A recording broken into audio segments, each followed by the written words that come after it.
السلام عليكم أصدقائي، أسعد الله أوقاتكم بكل خير.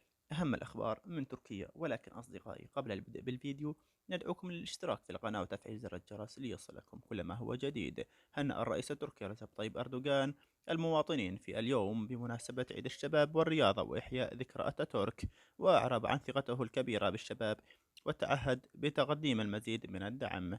ويوم 19 أيار مايو هو عيد الشباب والرياضة وإحياء ذكرى الاستقلال أو ذكرى أتاتورك في تركيا، وهو اليوم الذي انطلقت فيه حرب الاستقلال في تركيا بقيادة مؤسس الجمهورية ضد قوات الحلفاء عام 1919. أما الخبر الثاني والذي يليه، كمال إكليشدار أوغلو المرشح الرئاسي المعارض ضد أردوغان يصل إلى مقر حزب الظفر. أما الخبر الثالث، الرئيس التركي رجب طيب أردوغان خصمي الحالي شارك 15 مرة ضدنا في الانتخابات وخسر في كل مرة. أنا متأكد من أن شعبي سيتصرف هذه المرة أيضا بديمقراطية تركية قوية.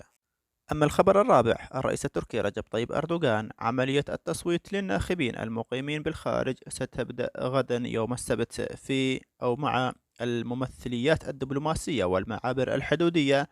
أنتظر منكم إظهار إرادتكم بشكل قوي للمرة الثانية، وأنا على ثقة بأننا سنتجاوز هذا الاختبار أيضا. أما الخبر الخامس والأخير، أحمد داود أوغلو اقترح في الاجتماع الأخير للطاولة السداسية بقيادة كمال كليشدار أوغلو أن يعلنوا اسم مرشحهم لرئاسة الشؤون الدينية، لكن ميرال أكشنار رفضت ذلك قائلة: لا داعي للتسرع. وفي النهاية أصدقائي، وصلنا لنهاية الفيديو، وندعوكم للاشتراك في القناة وتفعيل زر الجرس ليصلكم كل ما هو جديد. دمتم في أمان الله، والسلام عليكم ورحمة الله.